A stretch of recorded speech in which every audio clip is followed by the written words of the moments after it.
Imagine getting close towards your passive income goal and then losing it all, having to start again.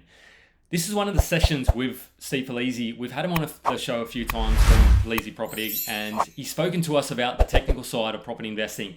This time, he's revealing his own personal property investing journey, the challenges, the bottlenecks, the reasons why it took him 11 to 12 years to get to his 150K passive income from free deals, and how he's making that and what his next steps are. So these are the things that the everyday investor, whether they're transitioning into commercial or when they need to do it or when they need to think about it or how they even need to start their property investing journey. There's so many, we talk about the mindset and the ways you're able to overcome some of those challenges and obstacles that you're inevitably going to face with your property investing journey. This is a session for anybody looking to build a passive income portfolio, whether that be 50K, 100K, or even $1 million from passive income.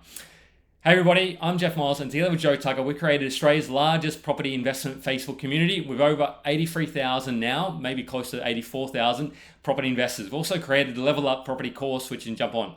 Each week we interview top property experts, and you get to sit along to be a part of that journey. Buckle up. This week, this session you're not going to miss with property investor and founder of Palise Property, Steve Palise.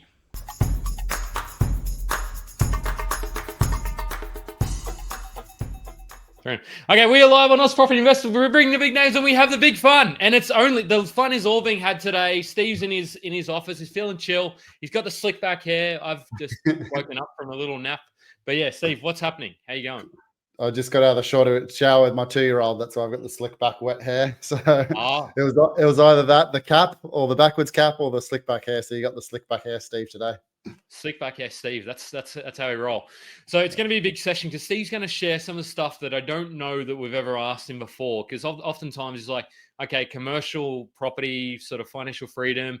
But now it's like, okay, great. How do we actually? Where did it all start? What are some of the challenges he faced, and what is he sort of still?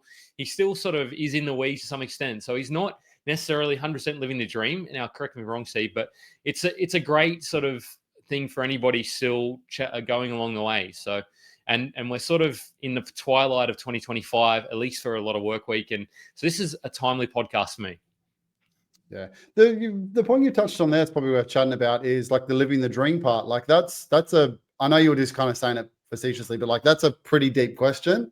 And I've been really thinking about the last few weeks. I've actually got a client that basically what happened is his dad gave him, I think it was like $7 million while he was alive, because he had to approve what he was doing with investment.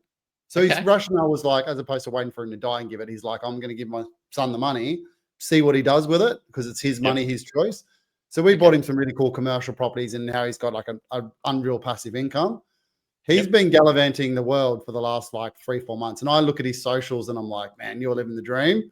And then he messages back being like, you'd think that, but it just feels like normal life now, because that's his norm. And now he's coming back and he's doing some extra studying, like trading and stuff like that. So it's like, I think that the dream and purpose has to evolve over time. Yeah, I think that's super important. And what I'd also say is, yeah, you can go away on holidays. Actually, I feel like I need a holiday from my holiday. And this is not about my adventures down at Lake Conjola. It was fun down there. It was great to test, but I was like, okay, I'm just starting to get the little bit of a taste for it. Enjoy the sort of beach life. I did a little bit of work here and there, but it was fun. But Steve, so we're going to talk to the beginning journey, and then we'll go into, okay, great. How does he get to the 150K from free properties plus, that is, not just passive income? And then it's like, what next? But Steve, I wanted to ask you, or introduce you, and before we do any of that, we'll put the disclaimer up and say this is not financial advice. Speak to your financial advisor, your broker, your commercial buyer's agent, your bearded buyer's agent, your non-bearded. Speak to all those people. But it's going to be a fun session. Because we're going to unpack all that good stuff. But for those of you living under a rock, haven't been to Oz Property, Steve is. So you've done 2,000 purchases for yourself and others. Maybe you've done, let's say, 1,900 for yourself. I don't know. You haven't got 100 property portfolio, maybe. But you used to be a structural engineer to break down all of that, all the numbers. You love the numbers. You love doing your YouTube. You love doing your videos, your blogs, and free resources for the public. So, but Steve, one thing I wanted to ask you is, how did it all start? Because I know it was Blacktown. We bought that first property there. But take us back to the motivation. Like, how did you start the investing bug? Where did you get it from? probably all started when my dad wouldn't say he loved me. So, no, is You know, we that how needed deep you a want couch, to Steve. I mean, I can get the lounge out for you if you need it. But go? No, so I mentioned this once on another podcast. I got into investing. So I did the whole uni thing and all that stuff. I was pretty academic, good at maths. So I chose engineering. yeah, Then was doing that. And then I was saving a little bit. And I've always had the interest in property, like our family talks about it and that. yeah, But I actually was jealousy. There was a couple other those young investor buyers agents. So like I'll name some, like the Nathan Birches and the Zaki Amirs and some of those young guys that were building these really big portfolios. They were getting 10, 20 properties. And there I was basically being an engineer sitting there. And at the time, like I was an intern, like 75 grand a year, being like, why am I doing this for 50 hours a week when they're making money from signing bits of paper? yeah, So that was the kind of little kick up the bum was jealousy of like, well, maybe there's another option. And then I obviously bought my first one in my backyard around the corner in yeah, Blacktown. I was grew up in Wentworthville, bought in Blacktown. Again, it's all I could afford. 230 grand, literally housing commission style house, rented for 280 a week. Like just that's all I could actually get. Couldn't afford to buy my own house, which a lot of young people are like, oh, I wish I could. I can't afford. Cool. I couldn't afford either. So I bought what I could afford. That was kind of pre like it becoming popular to be interstate investors. Like it was yeah. just kind of like there was people doing it, but it wasn't like a cool thing to do. So bought that one, and then after I got the runs on the board and that went well, then I started looking regionally and just kind of going from there. But the Yeah. aim from the start has always been a number and a passive income. I wanted to get to first thing was like 5 properties. Like, oh, let's get to 5 properties. Then it slowly shifted to like a passive income. It was like a 50, then 100 grand passive income. Yep. But it's chopped and changed over time, and we're going to go through that with my portfolio of like you're in the growth phase, then you're in accumulation, then you're in the kind of pay down phase. Like there's different stages of life in it. Tell me, were you a rich dad, poor dad sort of like? What was your yes? You said the other buyers agents that were there. Did you have the reading material, the seminars? Like, how did you learn about or get motivated, or just you said, well, I've got to do these Here's other guys doing. here's a funny story. Before I actually read Rich Dad Poor Dad, I Yep. thought it was about a guy who had 2 dads, i.e., like a homosexual relationship. And then I read, Okay. I'm like, this isn't what I expected at all. No, the book that really kind of opened my first proper book I read was Margaret Lomas's one, and it was like how to pick the area, and I liked that because it was kind of more on the data, and that was the first one I kind of engulfed and was like, oh. Then I read Rich Dad Poor Dad and all those other kind of ones. But Yeah. that I'll give a kudos. That was a good book in the early days of like, okay, there's more to it than just kind of looking at in the cash flow, being like, oh, that looks like a good asset. Yeah, yeah, nice. That's what I like to hear. I'm not so much the whole you thought that you misrepresented a book for what it was, but no, because that is a cult classic. I mean, for me, it was kind of like reading the Steve McKnight books and then saying, "Great, yeah, I want to own this 130 properties," and then you actually read further into the story and you realize the guy is just he's chronically sort of ill with all these thinking about going back to his job because he can't stop working, and you're like. Well, then he kind of went full circle. Like the Steve McKnight become the Steve Palise, or the other way around. I don't know who's emulating who. Hope if Steve's watching us, he probably thinks that you're emulating him, not the other way around. But anyway, random tangent side note. That's just really interesting. So Steve, you touched on something there about it being too expensive, buying in Toongabbie, all that good information. How do you see? So we're seeing Sydney house prices, like a lot of Sydney is for a house you need 7, 8, 900,000 for even your basic Western Sydney sort of Mount Druitt, clad sort of properties. How do you think about that? Is it purely, do you need to buy somewhere else, or where does it all go? Like, what does the affordability look like? It's actually this. I went to a lunch with a conveyancer today, and we actually spoke about this. And it started with he was saying he's like his dad. So he was a middle aged guy. He was like 50 years old. So he was saying his dad. He used to build his own water tanks and hot water systems, because he was a mechanic. So he Yep. did all that for his house, which made me remember. So my grandfather couldn't actually afford a house, so he bought a plot of land in Cairns, and then on weekends built his home. And then Ah, we're the ones saying it's unaffordable. But back then they just kind of got on with it. Yes, I agree, for the lifestyle that we live and the income we earn, it is harder to get into the same areas that we're looking now of where you live. But Yep. you go back 2 generations, they were building their own houses on the weekends. Like Yep. that's the comparison. So yes, if you want to live where your parents and grandparents lived, it is tougher. But that's just the nature of life. You also can't have it both ways. So you can't say, I want to buy a property because it's a good, safe investment and it grows lots in value, but then complain that it's grown lots in value and you can't afford it anymore. So we can either have this system where you buy a property and the government say, hey, this is not allowed to grow any more than inflation. And then that's fine. You can always afford the property. It's going to lower the market. But if you don't want that, if you want to buy it as an investment where it actually does really well, the consequences are it's going to be harder for you to buy in the same area in the future. That's just the nature of it. Yeah, yeah, it's those trade-offs, because you even sort of say, because I was speaking to somebody today, and they're saying, okay, look, with your income, and they're looking to sort of expand out and then sort of do at some stage consider the owner occupier, and I'm like, you realize you're doing that unless the income increases, you're trapping yourself. So trying to do it all at once, and yeah, you can get a bit sexy with trust and all that, but it's that's not a golden ticket, because you still need the deposits to keep flying in. So what is most important, and when do you want to kind of pull up stumps? Because you're kind of probably going through some of that at the moment, but it's just interesting the way that I think there's these trade-offs that are always playing out. And I suppose that dovetails into one of my other questions, like, when is enough, and has it changed? You said you started at 50K, now it's 100K. Like, what is enough for you has it changed from the start of the year, Steve, when we spoke? Yeah, it probably has, but there's multiple aspects of that. So like my dream early on, I used to live in Curl, and we Yep. can get to this a bit later. I'm actually looking for a principal place of residence now in Curl, so that's Northern Beaches, like freshwater, Yep.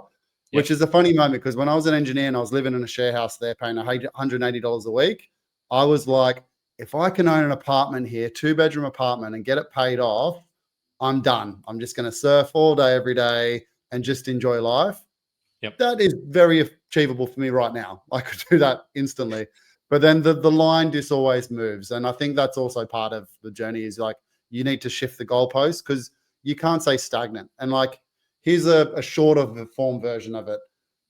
When I go on holidays, I can sit in an armchair and lounge around for 2 hours and absolutely love it. And then after about 3 hours, I'm like, what's next? What's next? And I have to like read a book or do something or be active or go do some exercise. So life's like that as well. Like, you got to work and you got to, so you need to, but coming back to your question, mine is, I just want to keep the risk of the portfolio low, i.e. a really low LVR, and Yep. have a really good passive income. The passive income goals changed, if I'm honest. And that's Okay. mainly being from a couple of reasons. And I'll be honest.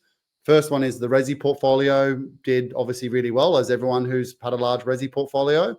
The other one is my business surpassed my expectations in what I earned there as well. So I've got these two incomes coming in where I could actually pull up stumps, and we kind of had a chat off there about this. But what then? Like, you got to do something. While my heart's still enjoying having a team and doing the buyer's agent thing, I'll do it. In reality, no offense to the people who might sign up to my services, in 5 years' time, it's probably not. Like, it's going to have to shift. Here we go. Well, it doesn't mean I'm going Is to it leave exclusive? There's an exclusive on the odds property. Is he retiring in five? No, you're not retiring in 5 years' time. No, but I've already done it. So I typically do 4 days a week, 10 till 4. And so I have Yep. like the 3-day weekends, and I kind of do all that. So I'm kind of, so that'll just probably shift to even more. Might go to 3 days, 4-hour days, but then you need something to fill the time elsewhere. So I think mine's probably going to have to be a feel good type charity or something like that. But I'll do it by mixing in commercial property, because that's what I'm good at. So I'll find like a charity that needs like a commercial premises. I need to constantly look for locations, and I'll use my skills to kind of give back that way. But at the moment, it's get the nice passive income so I can keep traveling with the world. Me and my partner were chatting before about how we got a 2-year-old and another one on the way due in Feb. We want to be, and this is where the 5-year kind of came from, is in 5 years' time, that's where they're old enough that we can have the fun adventures. Like, we still do it now, but like, we've been in a motorhome around Japan for a few weeks, and we went to Vietnam like a couple of months ago for a few weeks. Like, you do that, but it's a bit more tame. But when the kids are like 4 and 7, cool, let's go do the ski season in France for 3-4 months. Let's do the big trip around Australia.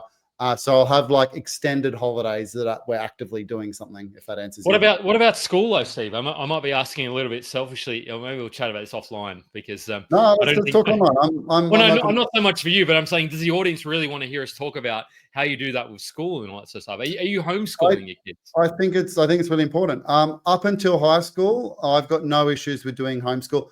They'll still have a base because like I'm not going to go travel for 12 months of the year. I found 3 months is kind of the sweet spot. So I do little 3-month stints. So I'll still have a base. We probably will have a year off somewhere, and I will homeschool.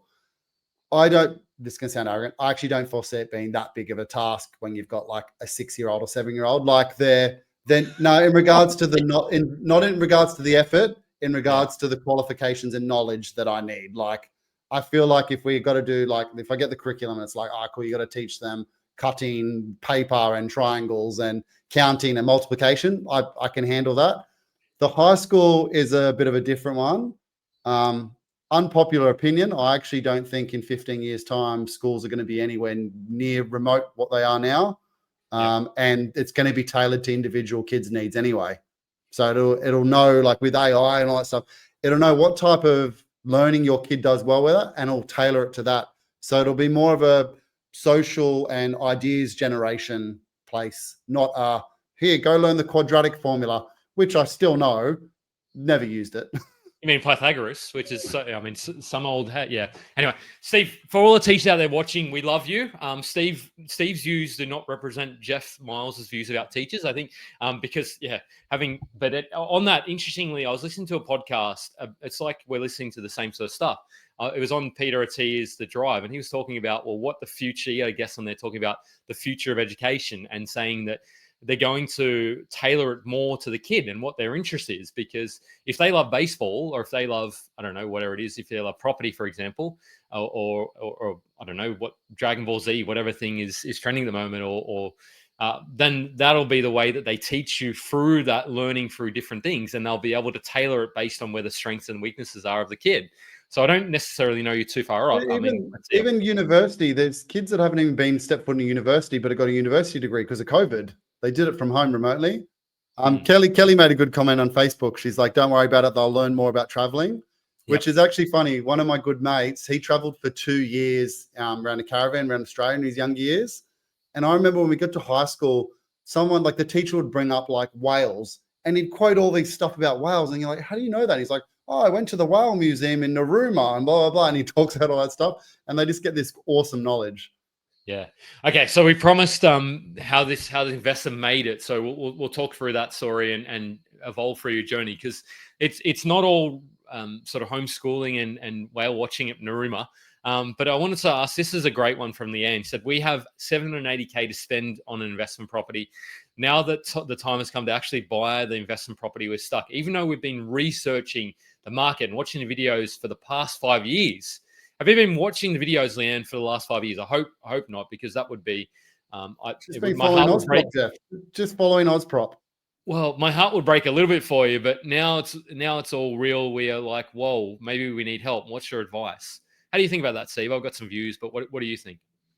They've actually got the hindrance and luxury of too many options, and that's what makes it hard. Like, it's very easy at the start when you've got 50 grand to know what to do, because it's cool. I need to go buy a 350 grand residential property. Like, that's the only option. So they've got quite a lot of options. It depends what stage in the investing there are, whether like, and we've touched on before, whether they're more cash flow driven, whether they want to pass on an asset to their kid, or whether they want to keep accumulating. So it's going to come down to obviously borrowing capacity between resi and commercial versus, okay, what are they actually trying to get out of it versus the LVRs, and then go from there. And you've heard me say it 1,000 times, Jeff, and you're probably expecting me to say it now, and I was trying not to.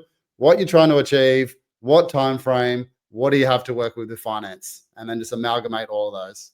I think you took that from me, by the way. Maybe I took it for you. No, I agree, because everybody's like, okay, where do I buy and what do I buy and all that, and it's like that's potentially what's gotten you to the stage of the procrastination now.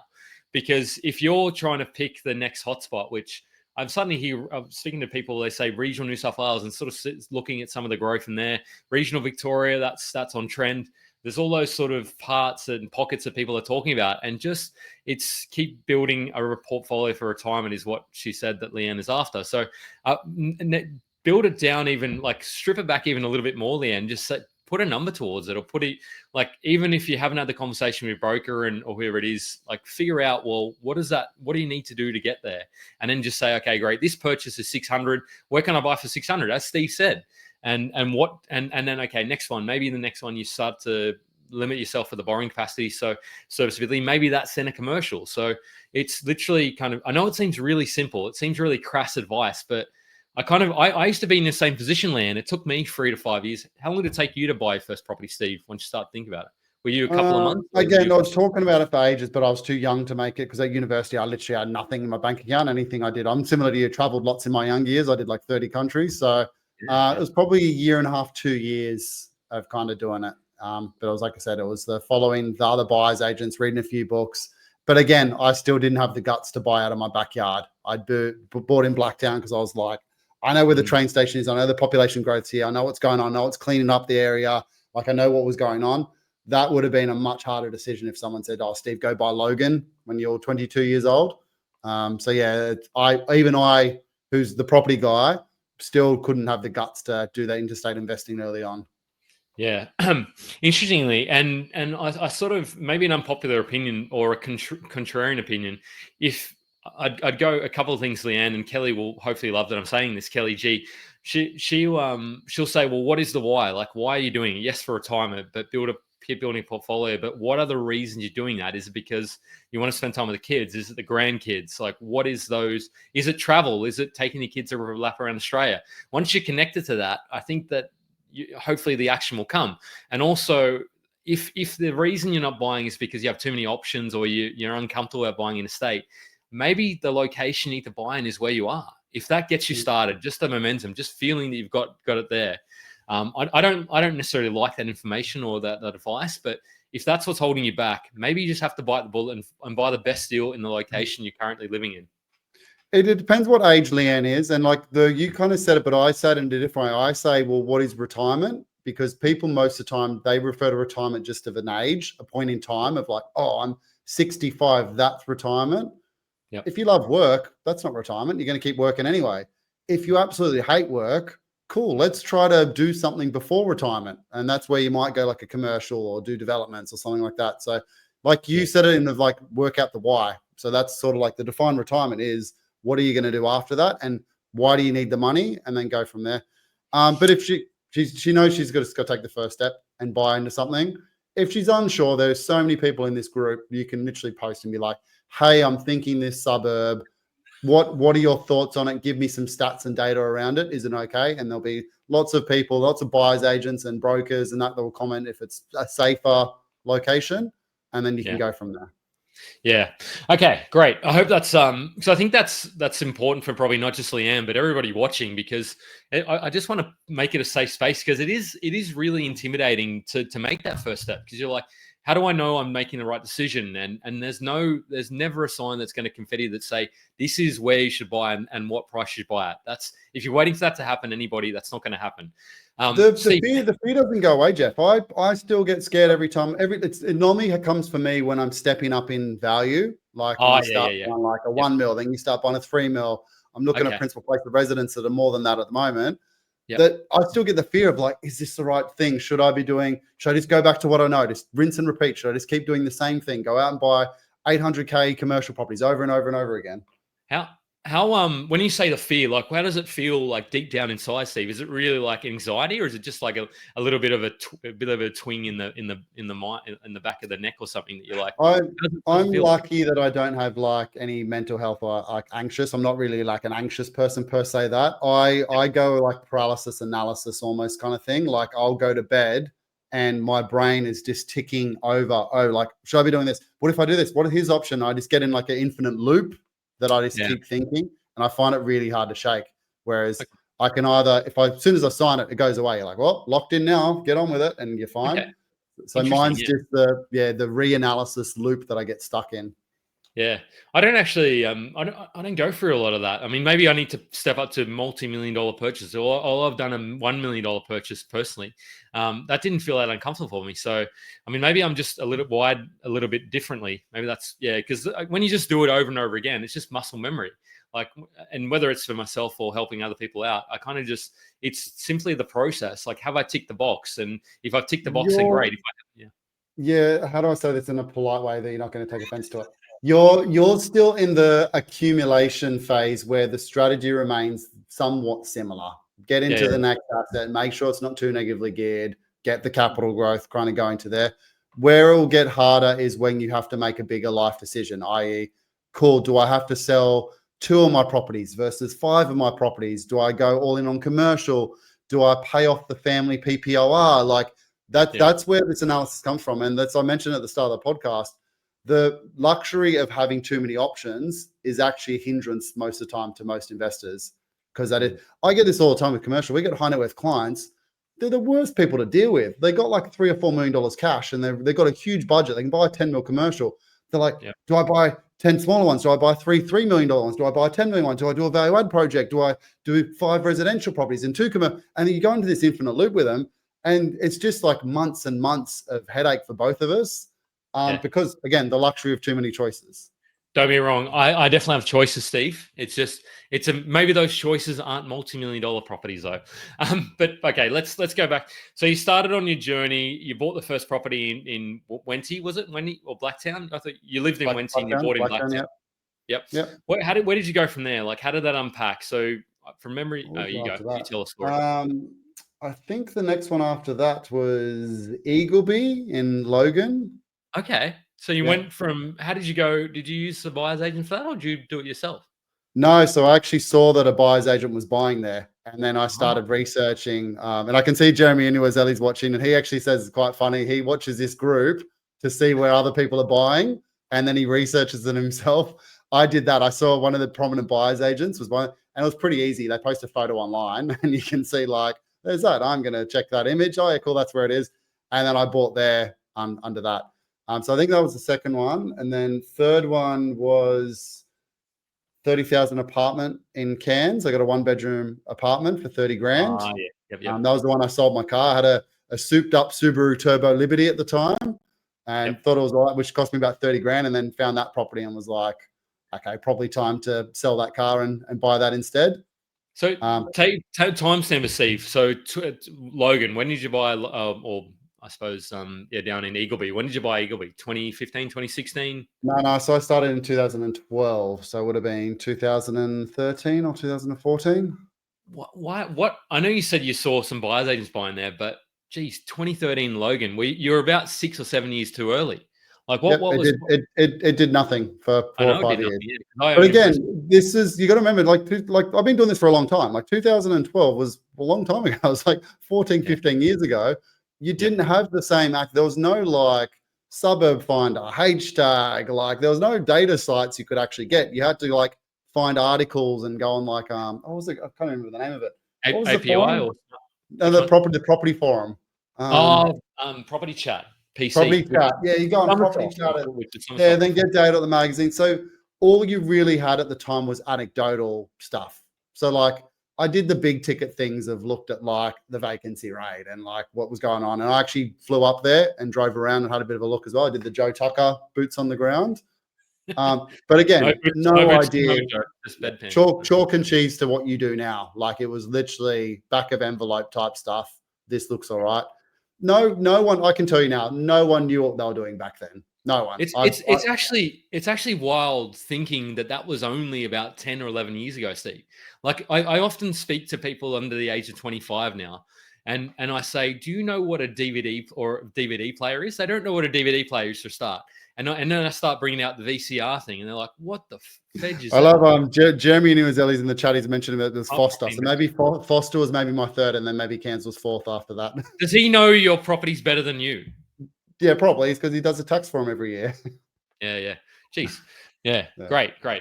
So Foster. But there's the question for you. Do you know anyone back then who could actually pick the market? Because like back then, like When No. I bought 2012 in Sydney, everyone was saying don't buy in Sydney. Like it'd done nothing from 2004.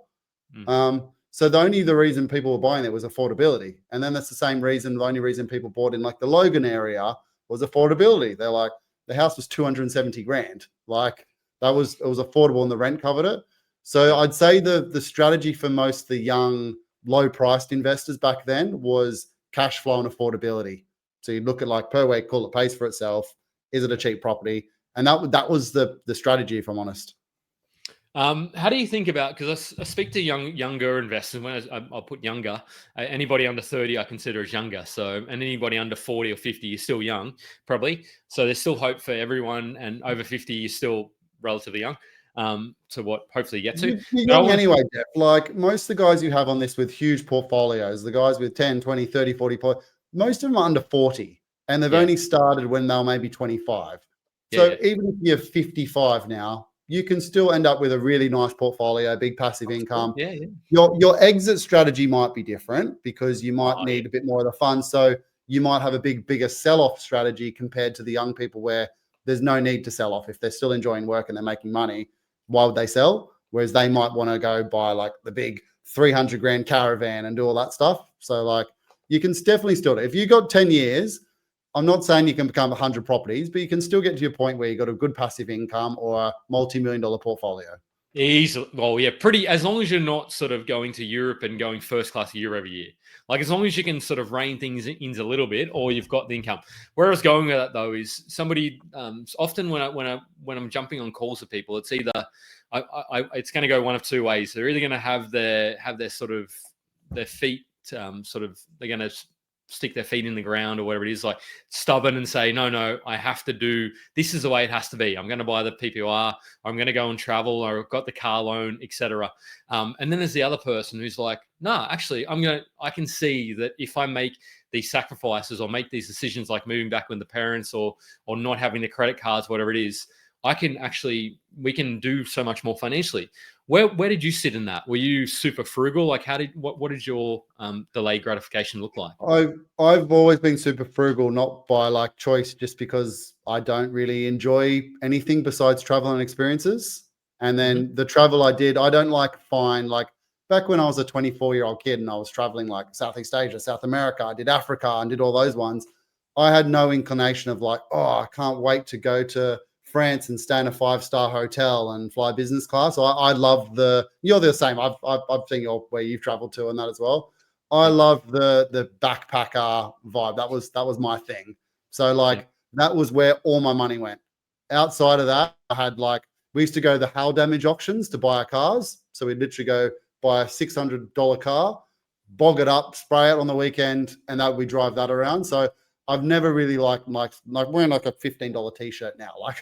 I don't like this, but I spend all my money on experiences. Jeremy Newazeli, who I know is watching, always says that. He's like, the thing I like about Steve is like, you don't care for things, you just care about doing experiences. So I do. Now when I'm doing the experiences, I like to do it in a slight bit more comfort. So like, I like that I can fly business class and I arrive where I'm going and I feel fresh. But I'm going to offend people here, but when I stay in like a 5-star hotel, I actually just feel out of place, nor do I enjoy it. I don't feel relaxed. Like taking my 2-year-old, like we did it. We went to Japan on the last day or last 2 days. We stayed in a really fancy 5-star hotel. Yep. I was stressed, because you're sitting there and got the white linen tablecloth and you got the what do you call it, the napkin on your legs, and you're trying to not get any food anywhere. No, let's just go to the pub and just have a good time and the kids can run feral. So I'd say probably my upbringing as well. I've never really gone to the high end type stuff, nor do I like Ferraris or anything like that. I buy functional cars and that's kind of it. I think I'm coming around to a Porsche. I don't know the exact model. I'm not a super car guy, but like the Porsche, I'd like that 2-door, but it's not very practical, but I'm like, I could probably drive one of those. I reckon it'd be fun. But yeah, we'll see how we go. But Steve, I completely relate to you. Why Porsche? You just like the look of them, or you just? Yeah, I don't know. There's no particular reason for it. I haven't deeply. I just looked at it. I'm like, that looks pretty cool. Could buy one of those. That'd be fun. I just have ideas in my head. To your point about the whole 5-star experience. over in we stayed at Machu Picchu, pretty much close to the door, and we stayed in this $1,000 and not USD and a night restaurant, and it was just like, I don't. This feels like a lot of money, and this was 2016, 2017, before a lot of the bigger sort of property stuff happened, and I was like, wow, that's it's interesting, and I sort of reflect upon that and think, is that because I don't feel like I belong here, kind of like you? Or is it like, what is it about me? Do I not feel worthy of having that experience? Like, what is it that makes me not? I can tell you now. So, like, as someone who can very easily afford business class everywhere he goes, every time I do it, and my partner actually had a go at me last time and says, like, you need to stop saying this. I would the whole time after booking it being like, why'd I pay 50 grand? Like, costs 50 grand return to go to London, basically business class. Like, it's a bucket load of money. Yep. I'm like, what holidays could we have with that? Like, we could just we go to the Maldives or the Seychelles and work from one of those villas on the water for a month for the same cost. And I straight away changed the money from that into what cool experience I could do, to the point like we actually had an argument about it. She was just like, you need to stop getting your head on this. Like, you either commit and you do it, or you don't. But again, but that's because I was associating the money I had to spend for being well rested on a flight with the stuff I could have done elsewhere.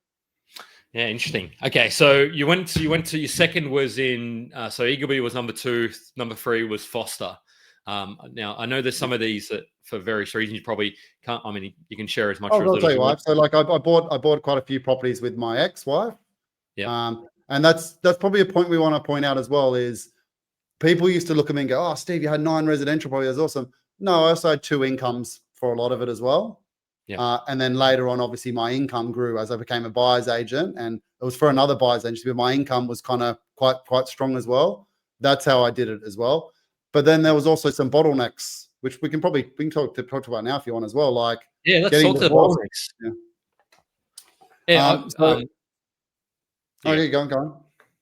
Well, yeah, I sort of feel like because there's people that you have conversations with some people and even friends or family, whoever, and they say, "Hey, look, I'm afraid," because I jokingly say to people, "Hey, look, one of your best ways is for single people. One of your best ways is partnering up because you're kind of not doubling your income, but you got more income there." And then they'll typically say to me, "But what happens if we split up?" I'm like, well, I mean, you're kind of making a good point, but how do you think about that sort of part of things? To me, I'm just like, well, if it happens, it happens. Like, you can't worry about, I mean, to your point that you say you can't worry about something that might happen. Like, that's something that hasn't happened yet. This is probably going to sound probably the most airy-fairy on this podcast, but when I was probably at my wealthiest with my resi portfolio, I was getting heaps of runs on the board, getting the equity there. I was probably the unhappiest I was in my life. So like the relationship was breaking down. My mum was really sick and she passed away a few years ago. So like she had like early onset dementia. So I had to suffer with that for like 10 years. So it kind of stripped it back, being like, it doesn't actually matter anyway. You rarely meet someone who had a bad relationship and they get out and they like, life is worse because I lost this and this.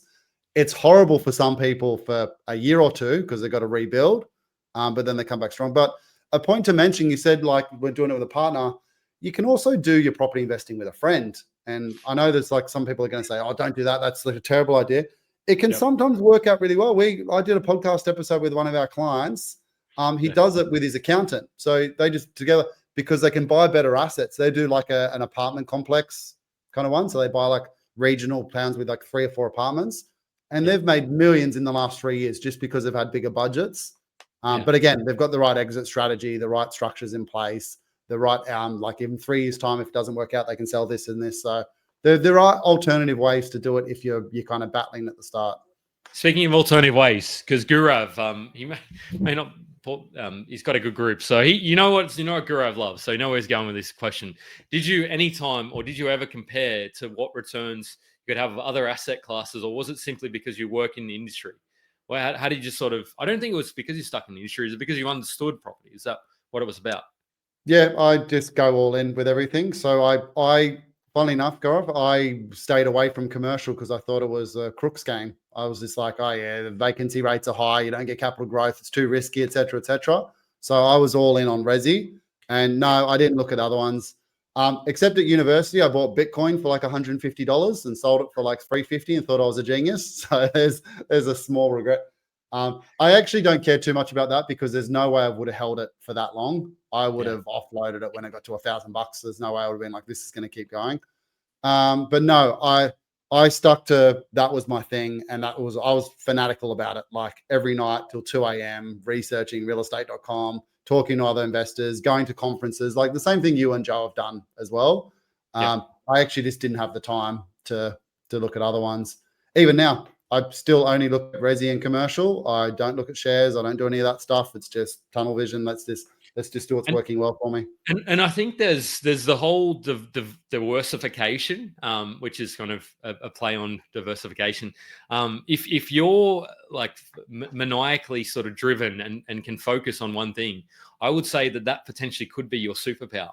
Not just you, Steve, but anybody. Because if you try and think about rooming houses, ETFs, if you try and think about development, if you try and think about buy and hold, you really just end up doing 5 to 10 things really poorly. So I think there's something to be said to focusing on 1 or 2, maybe 3 things, mastering those, and then maybe moving on. What do you think about that? You can still diversify your property portfolio, Yeah. but I'd argue as long as you know how to analyze the risks, it's Yeah. the lowest risk asset class you can get. Like as long as you kind of know how to look at the fundamentals. And the reason I actually say that is like people always come to me, they're like, oh yeah, but Steve, if all your properties halve, you're going to lose all this money. But I'm still like, I'm still going to be wealthier than you. Because like, let's say I have no, but let's say I've got 5 residential properties Yep. and they all halve in price. Let's assume interest rates stay the same, the rents stay the same, all that type of stuff. Yep. I can still rent somewhere 5 times as nice as you for the rest of my life. Again, assuming they're like paid off or like they've got a low LVR and things like that. So I'm always going to be wealthier than the guy who doesn't have them. Yes, the guy who bought Bitcoin and it's gone skyrocket through the roof. Yes, that they've obviously more net wealth, but I've got this thing that I know people are going to need for the rest of life. So that's like the whole land thing. But Yep. again, it's this time where my time is better spent looking at a property. I'll admit, if I ever get to buying shares, I'm going to be asking around for some good financial advisors, and I'll take their advice, and I'll get them to diversify my funds that way. There you go. Well played, Steve.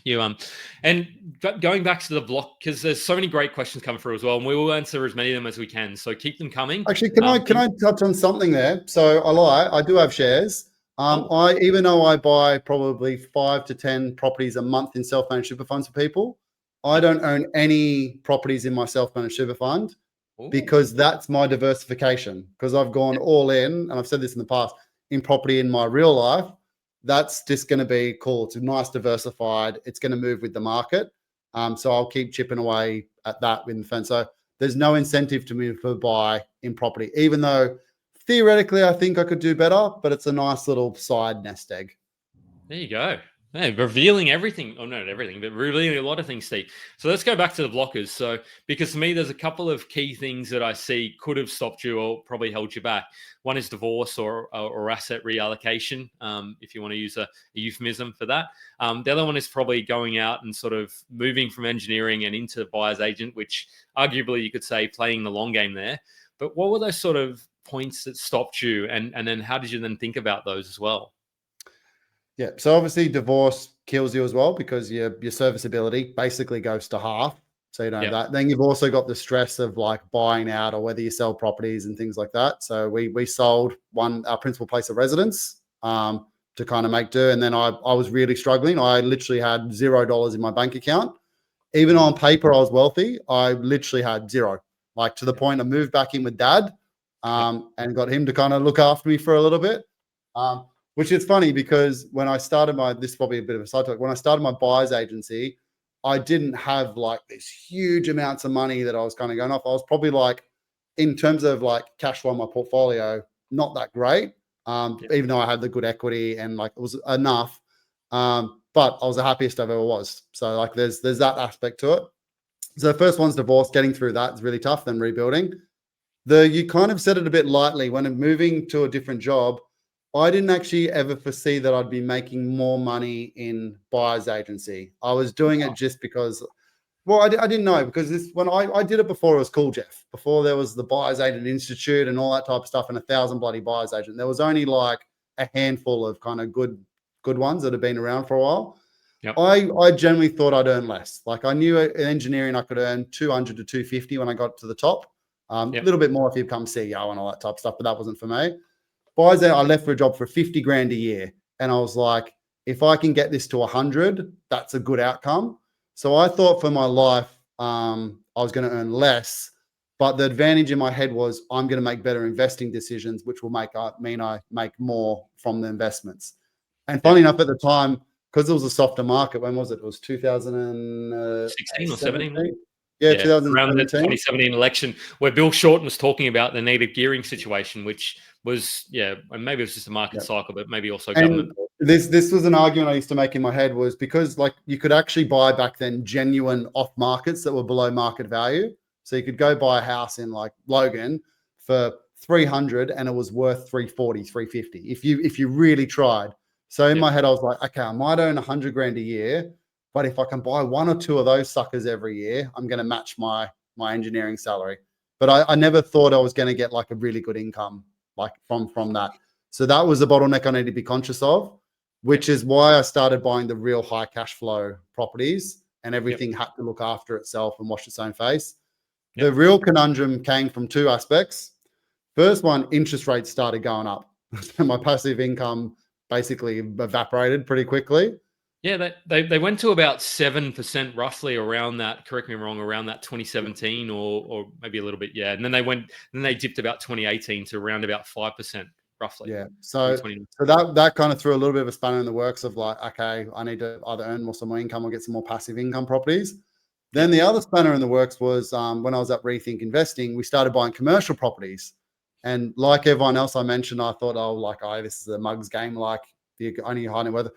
And I was just like, these returns are ridiculous. Like you could literally buy back then 7.5% yields in capital cities. And you get long leases, et cetera, et cetera. So buying one of those, you buy like $1 million asset and you're talking like a 30, 40 grand passive income. Like it was probably unbelievable. And then that diverted obviously everything as well. So at that time I bought like a cafe. I've mentioned before in some of the other podcasts. So the Ipswich one? Yeah, freestanding cafe in Ipswich, 10 car spots next to the train station. That just cash cow paid itself off now already as well. It's probably How is it going now anyway? Because weren't you going to put like a satellite tower on the roof or something? Have you done that yet, or what? No, so funny enough, we're going, but there's a little bit of a thing going on with that at the moment. I probably don't know if I should talk about it. But anyway, it was a cafe. Then I had a tobacconist come and offer me way more money. So I wouldn't pay like 45 grand instead of 38 or whatever it was. But tobacconist insurance premiums going through the roof at the moment. So we're probably in the transition of maybe not renewing their lease and then putting in someone else. So there'll be a period of vacancy, maybe like 3 or 4 months. It's in a good spot. Also got development potential and all that type of stuff. So that's been a conscious one. I could actually keep them there and have it uninsured, and they will actually pay the insurance premium. Like the insurance premiums, just for an education point of view. Because they know how expensive it is and how hard to find someone to take them on. They're going up to like $40,000 to $80,000, like for that asset. So it's double the rent. And weirdly, they said they'd still pay it, which makes me think maybe something's dodgy going on. But let's not get into that.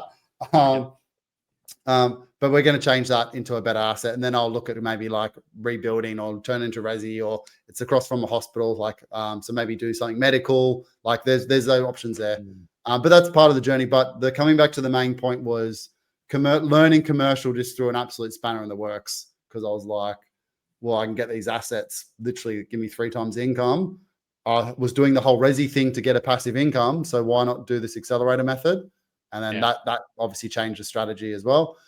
Then coming back to probably another bottleneck, obviously I moved overseas for a couple of years and then started my own business. And obviously, being a broker, actually you can probably explain it, but like banks don't like you for the first 12 months. Most banks 24 months till you can show a couple of tax returns. So all of a sudden I've had being an engineer, dropping to a low salary in a new industry that don't want to touch me again, going through a divorce, don't want to touch me again, starting a new business, don't want to touch me again. So I've had like these really cyclical ones where earn really good income, banks won't touch me. Earn really good income, banks won't touch me. Yeah, it's and I suppose what I'm hearing there is you had the resilience to get through all of that, and maybe you were not purely just resilience. Maybe you're fortunate, but I think you make your own luck sometimes as well. Like I think for you just you find a way or make a way. And I think that's a common thread I see amongst a lot of investors, like the Michael Linds, the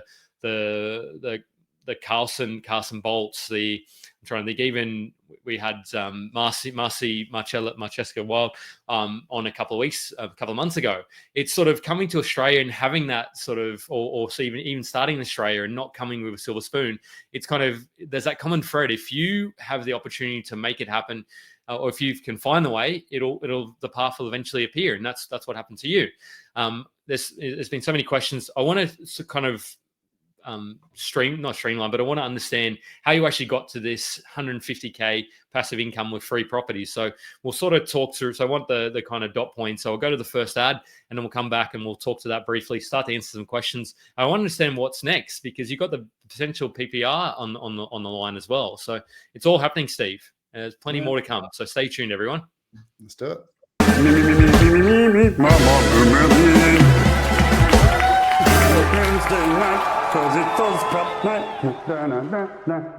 Oh, Jeff, I wish there was 3 investing books that covered everything property. Oh, Joe, there is. Steve has 3 books now. That I do, guys. I've got 3 books now. You probably don't even have to follow this group anymore. Just kidding. You want to keep seeing and hearing from me, of course, so stay involved. But in all seriousness, if you want to get the full picture of investing, residential, commercial, and development, these 3 books have you covered for the fundamentals. For OzProp members, here's the best part. I'm giving these books to you for free. Just cover the postage and I'll send them right to your door. Go to paliseproperty.com or click the link below and get your copies today. You can also get all my spreadsheets, checklists, and resources free on my website. Happy reading, gang. Yeah, you look even fresher now than in the video. Like, let's see how you go in a couple. Yeah. I mean, you look pretty fresh there too, but you probably did a long day of filming. I normally used to go the skin fade just to get rid of the greys on the side that are coming through. Embrace the grey, Steve. You got to, yeah. There's nothing wrong with a bit of grey, mate. It's distinguished. Like, yeah, like the George Clooney effect is well and truly in. I mean, maybe, yeah. Tell me wrong, but no. So the thing I love about these conversations is whether it's you, whether it's any investor that comes on, I get to kind of ask the questions, particularly when Joe's on here.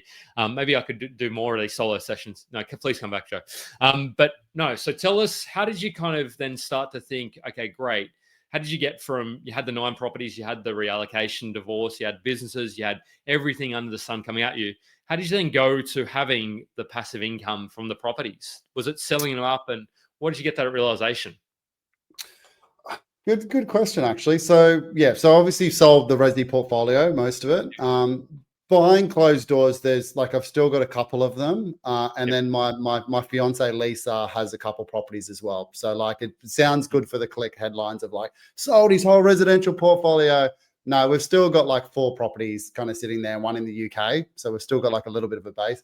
But that was where I sold up just to get a big chunky deposit to buy a bigger commercial. So the ultimate goal is, I've just bought the big shopping center a year ago. And then the next one is to buy like another, like maybe like an industrial complex. But we'll also touch on this as well. We're also looking at potentially a principal place of residence at the moment. But yeah, you mentioned 150 passive income. Just from the 1 commercial shopping center, that's given me 100K passive income now. And that's the Logan one.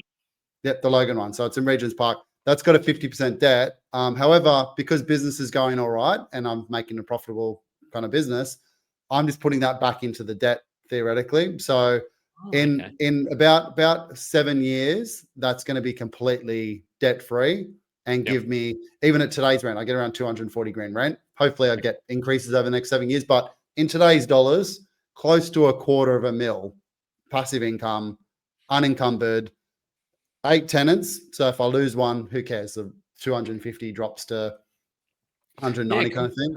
Could we unpack and talk to that? Because I'm just thinking, if I'm at home now and saying, okay, great, I could go and buy a $5 million commercial at 5%, 5 times 5, 250K net, and maybe get a better yield, but let's not split hairs. Versus you bought your suburban shopping center complex with those multiple tenancies. How do you kind of think about that, Steve? Let's use this example. So this probably without giving too much away, my mortgage broker said the banks are willing to lend me 12.5 mil for residential now. Without doing anything. I can literally increase my resi portfolio by I can help you 12.5 spend that, mil. Steve, by the way. What was that? I can help you spend that, by the way, if you need.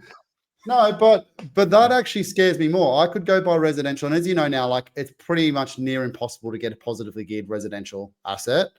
If I went and did that now, business needs to keep really doing well, which I actually quite like. I enjoy work when I don't have to do it. So I actually work harder when I don't have to kind of do it.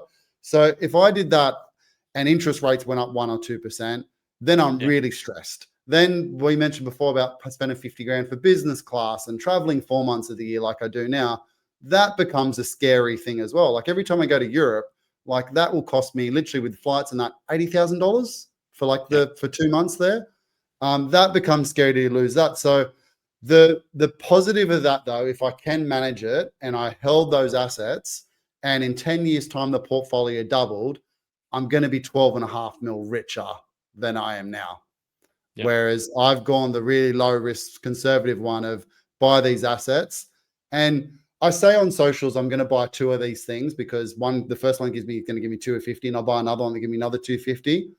In reality, I'm probably not going to let them just pay them down to 0 and just stop. I would probably let them both go to maybe like a 25% LVR, pull out 25% from each of them and use that 50% and then just rinse and repeat just to get some intergenerational wealth that way. But that's because I can't spend $500,000 a year. I actually physically can't. But then people will say, well, why bother? Why don't you just stop now and thing? And we can have that chat as well. It's the whole purpose. Yeah, like you got to do something. Why don't you? Yeah, I mean, it's interesting because I've set my sights on 300K, and I don't like you. I could probably do it, probably spend 300K, but yeah, I don't get anywhere near. Like I'd have to go business class and maybe do that. But the question I suppose is more around how do you think about the risk versus owning one? And you can both say they're commercial if you want. One commercial at 5 million, one pure sort of freehold. I don't want to say freehold. I may be using the wrong terms here. Versus where you own the complex and you've got eight tenancies. How do you think about that? Because to me, the second one sounds less risky. But am I wrong? Yes and no. So funny enough, the single tenants are normally really reliable because if you get one 5 mil tenant, if they say they've got a 7-year lease, for instance, they're probably going to stick out for the 7 years. And then there's a high chance if it's a good business, they'll sign on for another 7 years. If you lose them in a tightly held area, there's some areas like Northern Sydney, for instance. You go look at the CBRE vacancy rates, it's 0% for ones that are larger than 3,000 square meters, which is the 5 million one you're talking about here. So you're going to place the tenant really quickly and it's going to be really, really reliable. Something like my little shopping center, you've got 8 unreliable tenants.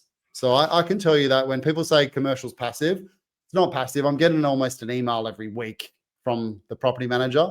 She's doing it. Like I pay her 20 grand a year for management. She still notifies me like, hey, someone broke into this shop or this needs fixing or the cool room air conditioning unit broke down and you're responsible for that in this lease. So you have to pay it, blah, blah, blah. Like there's always something like that.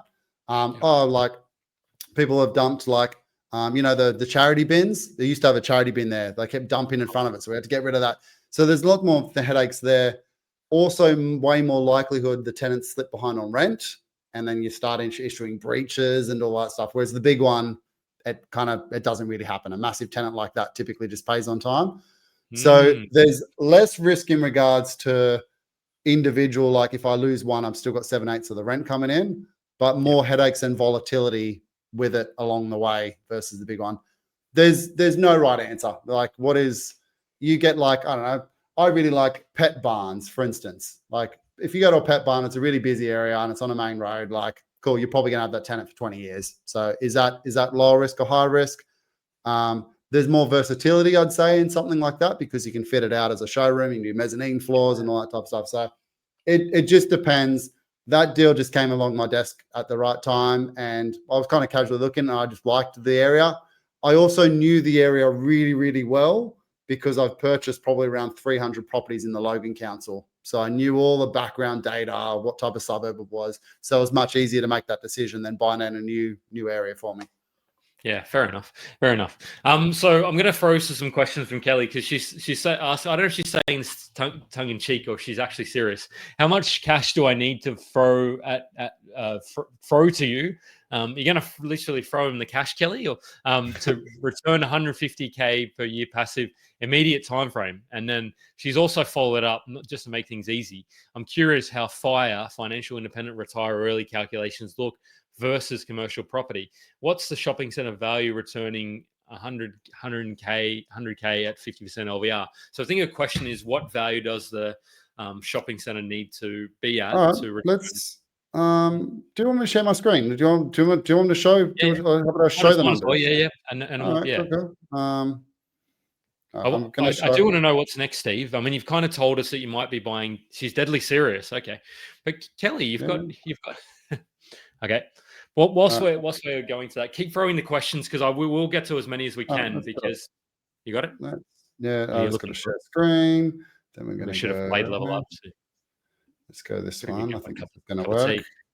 Where? Oh, here we go. He's got it. Oh, you can. Oh, did you log? Yeah, you have to log in now. You've got admin access. Goodness. Oh yeah, cool. Yeah. All right. So it was 3.175. I probably should have showed a photo of it first. But I'll show that after. Because I had a big chunky deposit. So this is really conservative. I took out a lot of things like management fees and like a few other ones. I actually get around 235 grand rent now, just FYI. I also changed the tobacconist and got a higher paying term, but I just go here. I get 28 grand depreciation on it per year. But ignoring that, 6.5% is what I got as a lease stock originally. That's now 6.2, so we can even change that now. So we have 6.2% on the lease stock with ANZ. Interest only. This is a stress test calculator, so it actually just shows you like at different interest rates what the passive income would kind of look like. But you can see at the moment it's 112 grand a year passive. So that's is this a 50% LVR? Is it? That's a 50% LVR. Yeah. So let me just quickly. I'm going to grab another spreadsheet. So let me just shop string. Yeah. Okay. So it kind of, so Kelly, it kind of needs to be that was about. So how much deposit did you put in? So you put about 1.8 roughly, Steve. Did you? Or? Well, I'll answer a question properly once I kind of go through this because then that might give her a bit of a clarity on it because I can answer it two ways. I can say with like really extended and go far with the leverage and get like you can put less into it, but leverage further, but it's a longer period to get the passive income, or you can put more into it now and get it instantly, but have a smaller portfolio that has less kind of capital growth. Kind of that way. Okay. Let me find this. So what's the one that's less effort, Steve? That's the one I want. Yeah. All right, we'll come back. So again, this is just a very rudimental spreadsheet. Like I said, I'm actually getting about 30, 40 grand more rent on it now. But again, 50% deposit. That's why the cash flow is 87 because it's not doing all the depreciation and all that type of stuff in it. But like I said, you saw before, it's about 110 grand.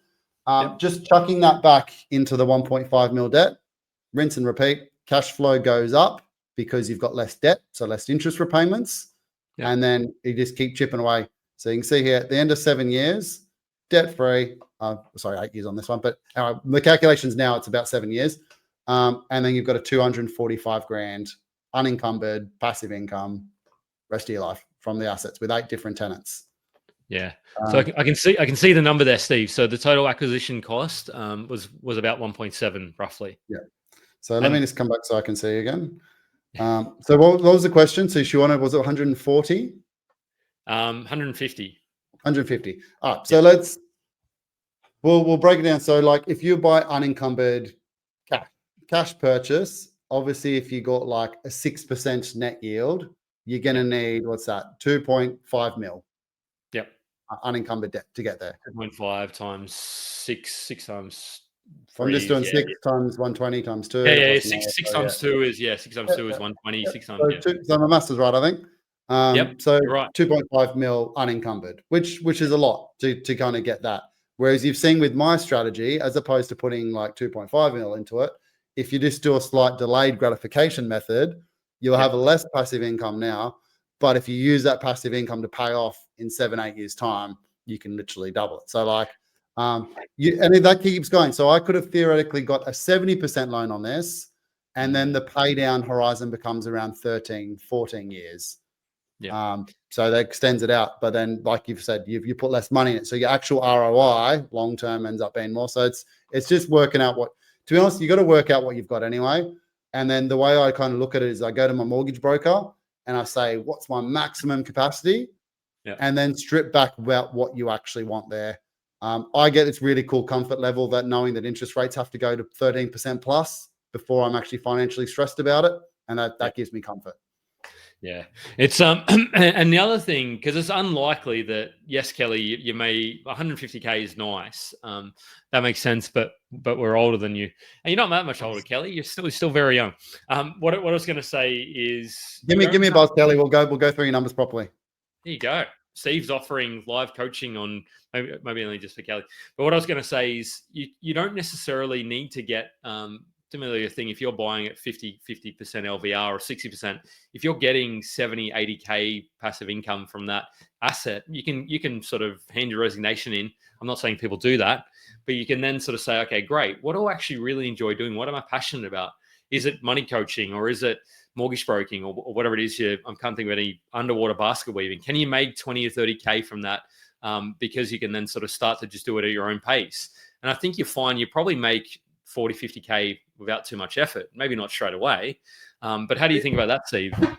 It weirdly, knowing you don't have to work makes work more enjoyable, because you get to pick and choose what you want to do a bit more. Like I'm very addictive personality with everything in my life. And my partner actually did the hard stop. She's like, you need to stop at 4 p.m. That's your cutoff. Do what you want before then. You want to wake up at 4 a.m., wake up at 4 a.m., but 4 p.m. laptop closes, family time. Whereas I need that. Whereas I could very easily get down the rabbit hole working till 2 a.m. But it means that time's really enjoyable, because I know by closing my laptop, my life isn't actually changing. Like I'm set up. Like I'm financially set up. So work actually became more enjoyable when I didn't have to be there. Funny enough, even when I was an engineer and I got my passive income up to like 45, 50 grand back then, I became really arrogant at work, because I was like, I don't have to be here. So I started delegating really well and that. And then they started trying to promote me, being like, oh, Steve's really confident. And I was like, no, I'm just arrogant because I think I'm better than you guys. Like it's this weird thing that you get. But it's just like a weird confidence that you kind of get that you're doing really well. Yeah, I've been in corporate roles where you're kind of like these people that are trying so hard to get promoted. And then they just like, they're pushing and they're asking. And then I was sort of just doing my thing. And then a boss approached me and said, hey, Jeff, do you want to do this job? I'm like, yeah, sure. Okay. I'll take the 40K increase. Like, why not? And then people are just, I could just imagine that would have annoyed the F out of people. But yeah, this quote's been said 1,000 times, but it's literally like the comparison is the thief of joy. And I've actually seen every buyer's agent, for instance, even me, do the exact same. When I started my business, I was like, rethink investing to doing this, Helen Torrance doing this, blah, blah, blah. And I used to constantly weekly, look at what they were doing and get in this rabbit hole. And I've seen Joe Tucker do it, and I've seen all the other buyers. They get in this weird competition with each other. Like, well, this buyer's agent's doing 20 deals a month. I'm only doing 5 deals a month. And they kind of get sucked into it.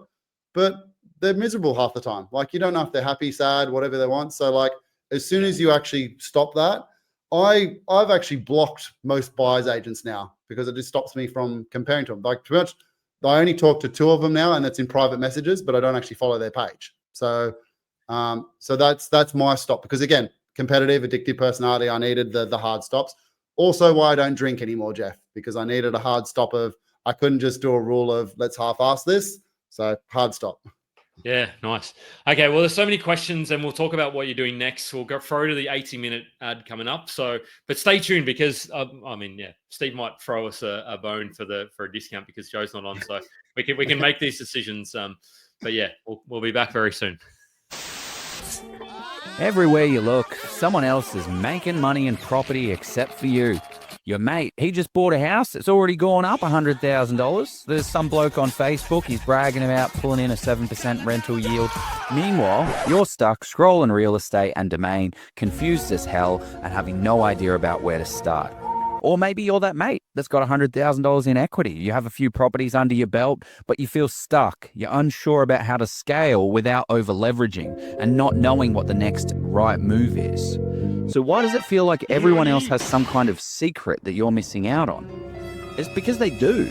There's a reason some people keep stacking properties while others sit on the sidelines stacking excuses. There's a reason why some investors buy under market value while others pay too much. There's a reason why investors know the hot spots before there's any heat. And there's a reason that some people build $150,000 in passive income while others just spend years thinking about it. And it comes down to knowledge. And that's exactly why Jeff Miles and I, Joe Tucker, created the Level Up Property course to hand you the exact step-by-step process that we've used to buy over $100 million worth of property in today's market. We've built Australia's largest property investment community with over 80,000 members, and we help everyday investors secure hundreds of thousands of dollars in equity, all without wasting years of their life trying to figure it out the hard way. Making an uneducated decision on the biggest purchase in your life is just gambling with your future. Stop it. Get some help. And this isn't just another how to buy property course. Let's be clear though, this course isn't free. What? And neither should it be. This is our life's work. We've spent over 100 hours each on this course alone. Oh, babe. Okay, video number 3. Number 4 with million does... Done. We've got decades of experience, millions of dollars in deals distilled into a repeatable process that you can take away for yourself. If you're looking for free advice, there's plenty of noise out there. You can go and find that if you'd like. But if you want real,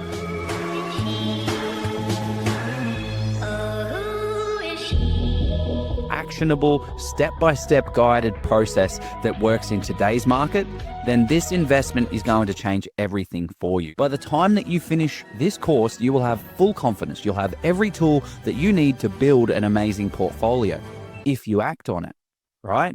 Which is why we have mentoring built in. So we kick you up the butt to make sure that you're kicking your goals. So the real question is, how much longer are you going to watch everyone else making money in property before you jump in and start playing the property game properly? Because the sooner you start, the sooner you start winning. Okay, we're back. And Jeff, don't we have a special offer for your listeners today? Click the link below and use code word GetWellSoon, Joe, for 20% off the course.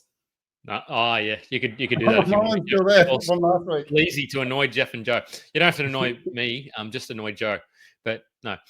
So Jeremy, I don't know if we need to answer that question because you can speak to Steve whenever you want to.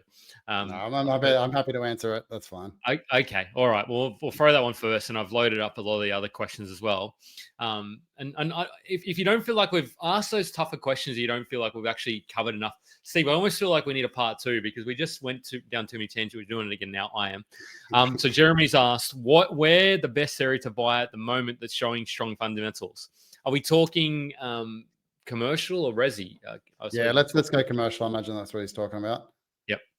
I've actually got an exclusive answer for this one because we were talking about it this week, and Okay. I've never actually said it. I used to always say like industrial properties in like Brisbane and Perth and all that.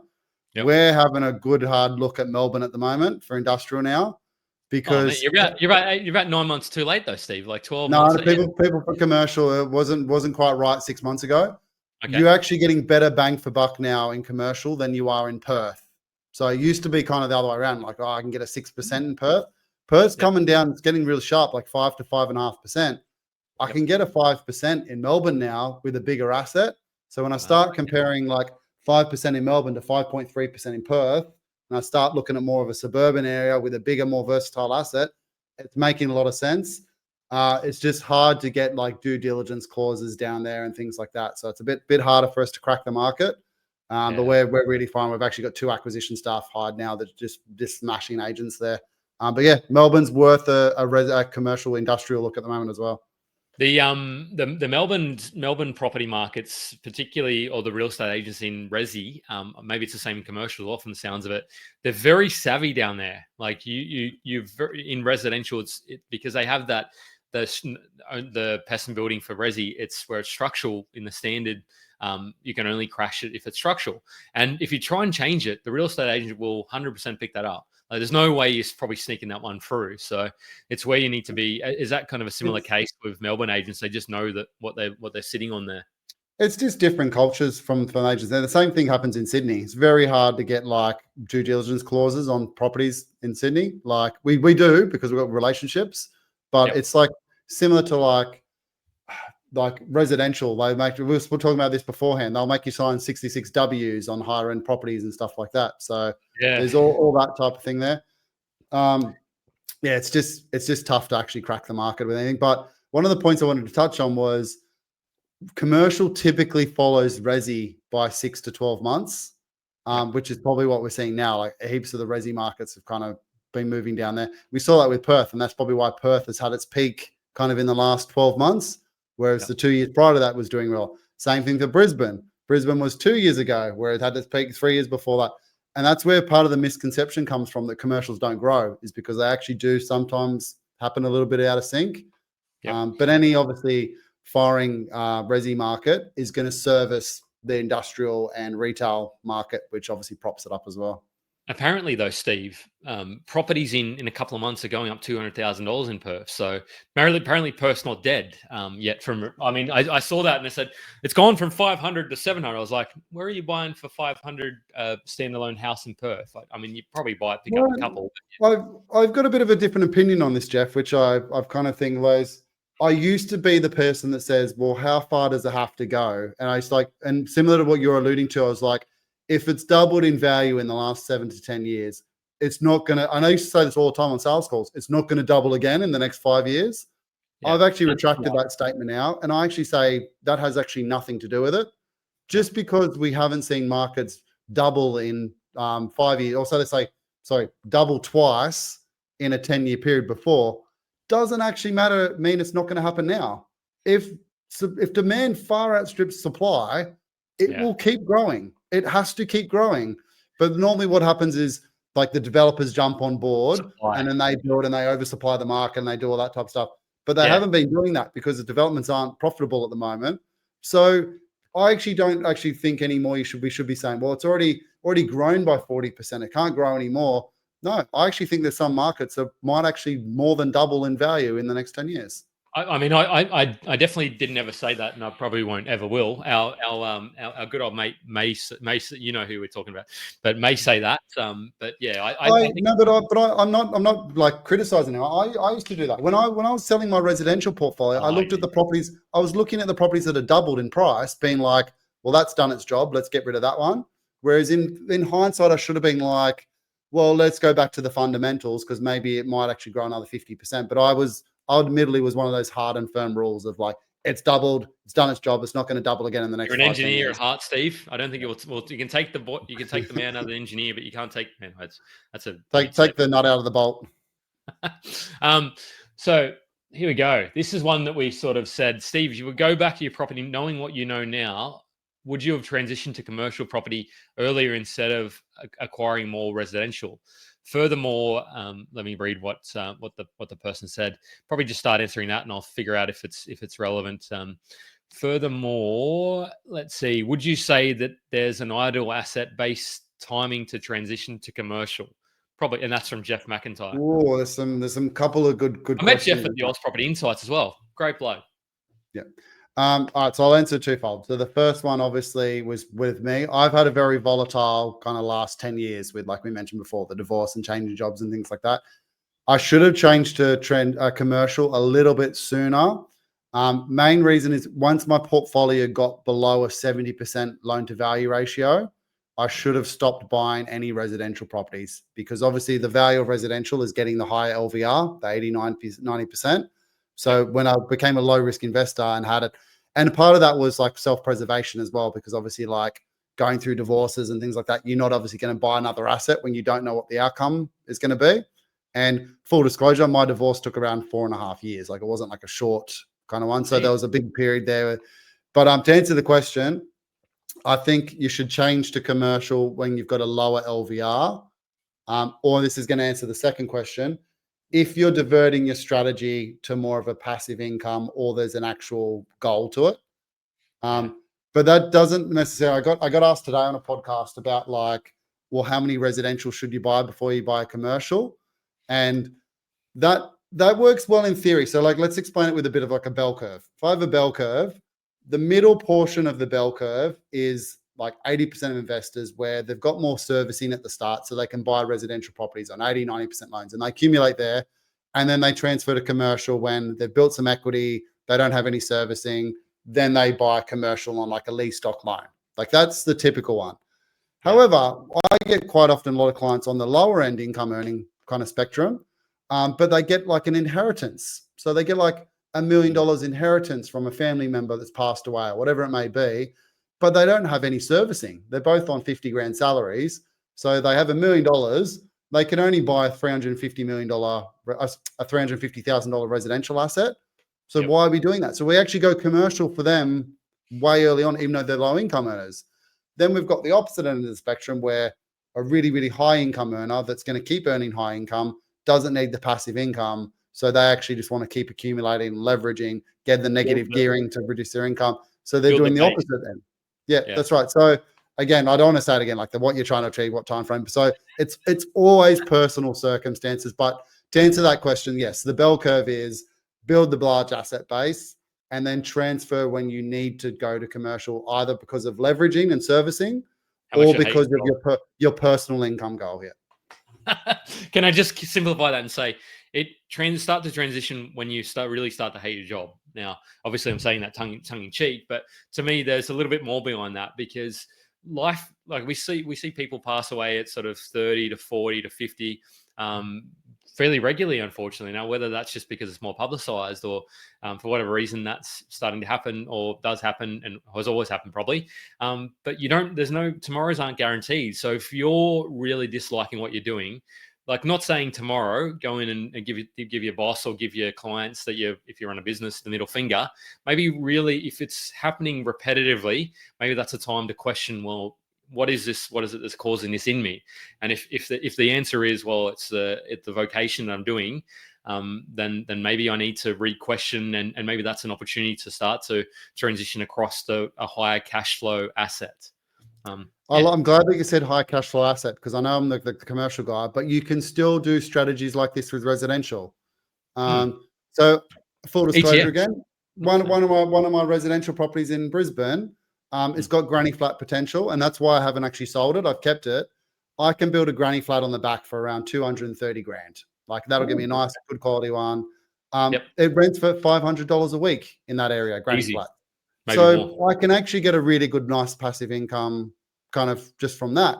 So then I start going, well, why am I selling it? Why am I paying capital gains tax to do that when I could probably do this strategy as well? So you don't necessarily have to go to commercial. There are ways to do it with residential as well, with some creative stuff like granny flats and subdivisions, etc. So, but again, you got to look at your portfolio. That's what I'm kind of looking into a little bit, Steve. I'm just got to, I've got the deposit, but we'll work on, there's ways we can work on it. Anyway, I'm looking at buying my first and expected rental yield on the property, and even in the area, and numbers put me into a negative gearing position. How much is too much to be topping up, and will it affect my borrowing if I'm having to top up said property? What do you think about that, Steve? This is residential rather than commercial. Yeah, that's fine. I can answer that. So I can answer it too. There's actually surprisingly a bit to unpack. So like you buy what they can afford. If it's and this is one of the things I hate when people say, oh, cash flow positive versus cash flow negative when they're talking residential. Most of the time they're talking around like $100 a week positive versus $100 a week negative. Like in reality, it's not changing. It's not changing anything. In regards to you changing your servicing and your borrowing, you can probably answer this better than me. Like $100 a week income, you might be getting an extra, 10, 15 grand a year servicing? Like, well, probably, let's say 20 or 30 to be generous, but you're really not moving the needle. Where it will hurt you is if you're on 50, 60, 70K, 80, 90K, and that's sort of cost, that's really eating to you. And then the next minute, the hot water goes bust. And you don't have that buffer. That's where it's a bigger impact, and you become almost a forced seller if you don't have the cash to back up. And that's where the negative cash flow is probably more impactful. Yes, it can impact your borrowing serviceability a little bit, but not as much as what people would think. And it can also get worse over time for the investor, because as you start accumulating more assets, obviously having 3 or 4 of those at $100 a week negative, because obviously a lot of times you're refinancing the previous property to get the next one. So you're turning it even more negatively geared. You have 3 or 4 of those that are $100 a week negative. $400 is quite a lot if you're earning $1,000 net income from your job. So like you're on 75, 80 grand a year. So that's where it hurts. So it's the holding costs. So you need to be able to weather the storms. But for your first one, literally buy what you can afford. Buy something simple, as boring as you can. Tight vacancy rates, short days on market, good population growth, good infrastructure spending, good livability scores. Just tick all the boring boxes. Just get on the board. No flood zone. No termites, all the usual stuff. No settlement issues. Blah blah blah. Like, just get something on the board. You're not going to be an expert. You think you're an expert because you read all the books and that. You're not. You're going to continue learning along the way. I still learn a lot of things, and I think I still do. I still learn. I've 2,000 acquisitions. You've got to be doing it, otherwise, yeah. This is an interesting one as well. On a similar vein, and we've got some first-home buyers. Would you buy a landed or a property with property of land with good capital growth potential in a decent suburb, but will be close to your max loan pre-approval, versus cheaper landed or cheaper land property with decent capital growth in an okay-ish area? I don't know. Both options could work, Ben. I think it comes down to, what do you think about this, Palise?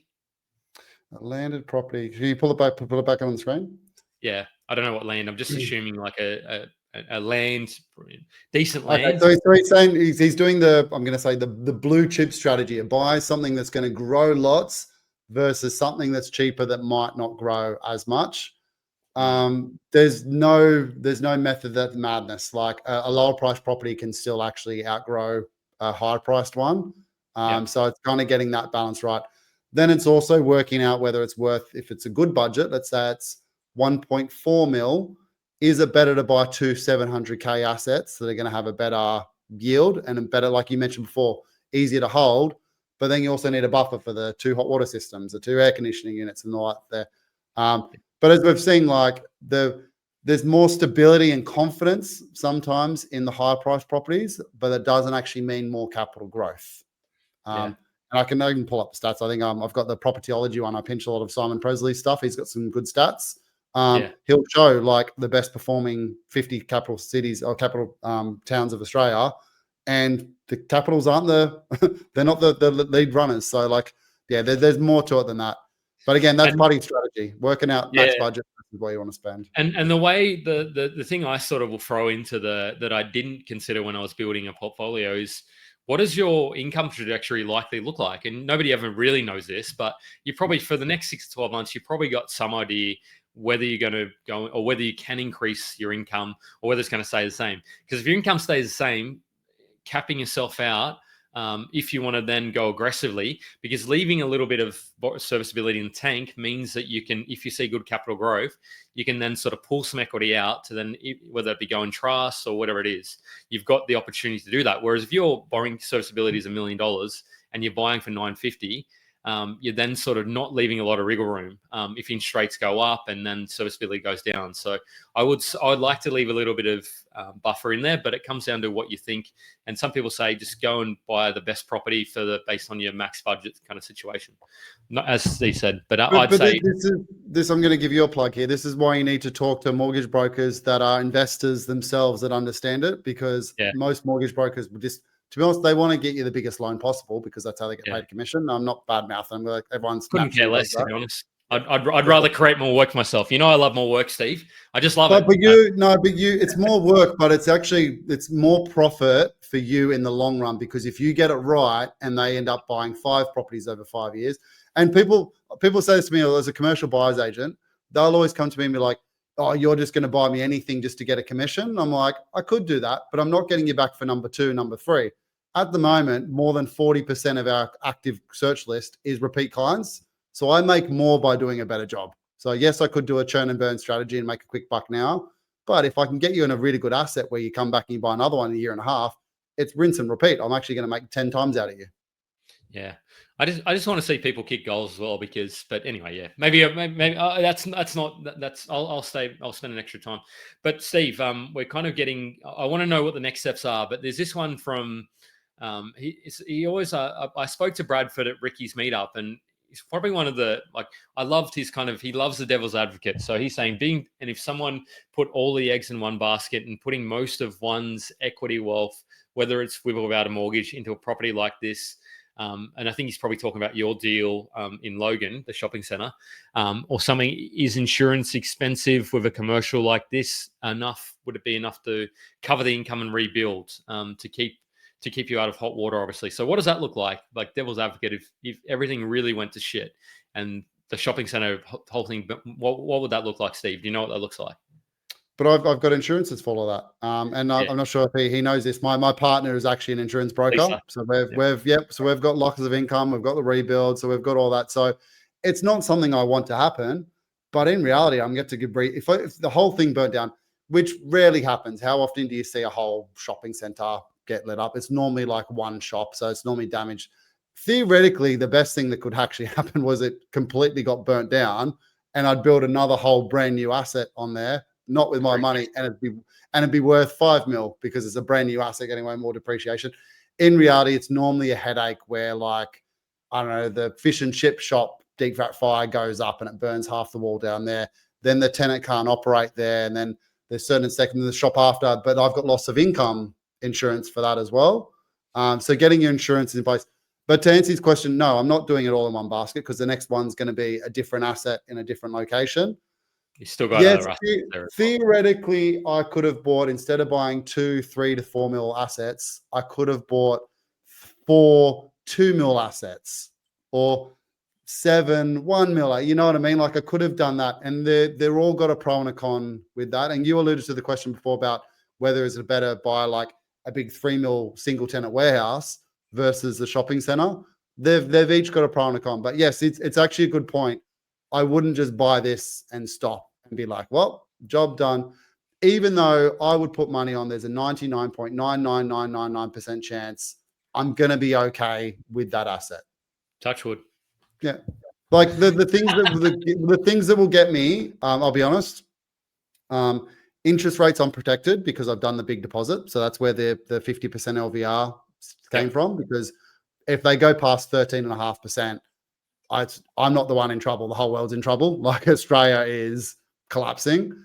The other one, if there actually is an economic downturn and the tenants can't operate, and that's going to be a risk. But because of my 50% deposit now, I can actually be kind landlord and be like, hey, here's a 50% reduction in your rent, and it's still going to be cash flow positive. But that's also why I've done the 50%. Like I mentioned, I could have went and bought literally an extra 40, 50% with a 70% LVR, but all these arguments go out the window. And I actually am in stress if interest rates go up 2%. If I lose a tenant, I'm in more stress. So yes, he's right. Eggs are in one basket in that asset. I've also got other commercial properties, which he probably doesn't know as well. So, and a successful business. My partner's got a successful business. So there we have safety nets. Yeah, you kind of got to come to Ricky. I mean, it's hard for you out to Ricky's meetup, I know. And this will probably throw your questions in. We'll probably have time for a couple more. I'll do this one, and then we'll get Steve to tell us what's next, because I want to know. You kind of alluded to it, but there's more to the story. So this is from Leanne, who was from earlier. She stayed on. Thanks for watching, Leanne. How important is it to speak to a financial advisor before starting to invest? We haven't spoken to one, but wondering if we should beforehand. What do you think about this, Steve? I've got pretty interesting views. Yeah, you might be the same as me. I might get myself into trouble here, and I apologize to most financial advisors. You need to, let's say it in a diplomatic way, you need to talk if you like property and you want to invest in property, you need to talk to a property savvy financial advisor. The same as if you want to be an investor, you talk to a mortgage broker who's savvy. Same as an accountant. Like my accountant's got lots and lots of properties, Jeremy and Wazzelli. Like you talk to the right people. My experience is I'll talk to someone about property and give them the pros and cons of resi and commercial and that. Then they go talk to a financial advisor and they say, oh, no, rubbish. Don't buy commercial. It's a terrible asset. Come get this share fund that I'll deliver. Oh, here's a nice off the plan and blah, blah, blah. So it's just about getting the right ones. But in my experience, they're really good for money management and managing diversification, but they're not property experts by any means. Yeah, the way I kind of think about, depends on what you're looking to achieve, Leanne. Like they may be, for somebody like me, and this is going to sound a little bit arrogant, like you see. I think that the money management for me is not so much an issue. I know what my budget looks like. I can sort of coach myself and understand where the burn rate is, how much I'm spending per month, all that. I've got that dialed in. So I don't know how much value. So where a financial planner may come into the equation is if you don't have that dialed in, and if you're not clear as to where the direction is, they could potentially map it out for you.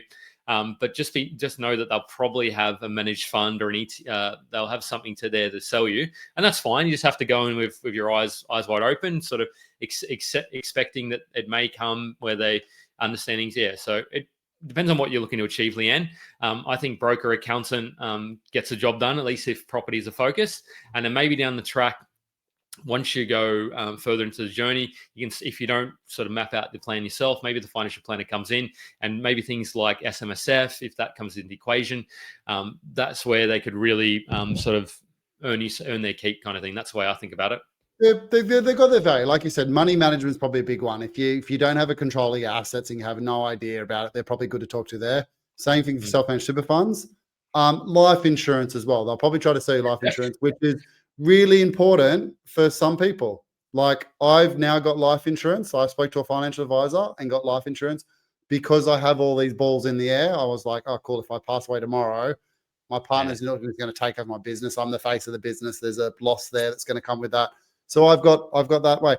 When I get to buying shares to diversify, I will talk to a financial advisor. But again, if anyone knows any really good property savvy financial advisors, please do a shout out, do an introduction. I'd love to have a chat with them. There you go. It's been a great session. Look, guys, if you've gotten value from this, drop us that 5-star on Spotify, because I haven't checked it recently, but I think we're up to, Steve, if you haven't given us 5-star, you have to listen to some of our podcasts first. So listen to one of your own. But no, I'd love to get this content, this information out to. So there's more viewers tuning in now. So building on Jeff, the questions keep coming as well. So Steve, but before we get to that, what are the next steps for young Steve Palise? What is he doing?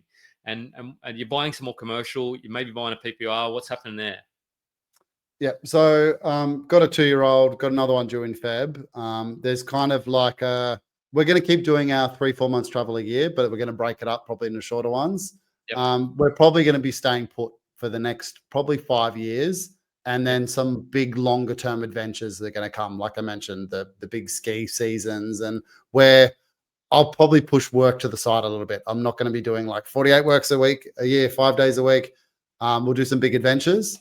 So we're also looking down buying a principal place of residence route at the moment, which, just FYI, is a terrible investment when you do the numbers compared to when I look at commercial. Like, it's chalk and cheese. Like, it is a dumb thing to do, but do I think it's going to increase my happiness with my family?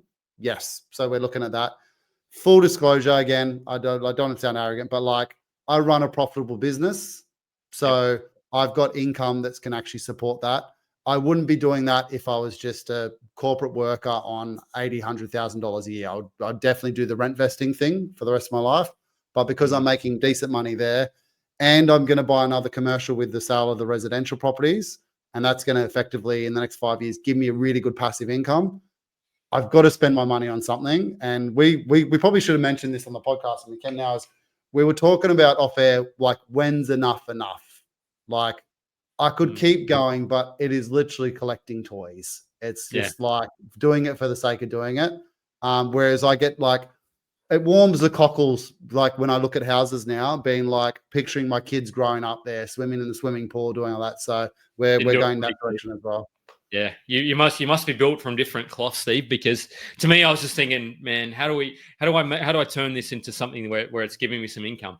That's what I was thinking when I was like, and I'm still thinking about it.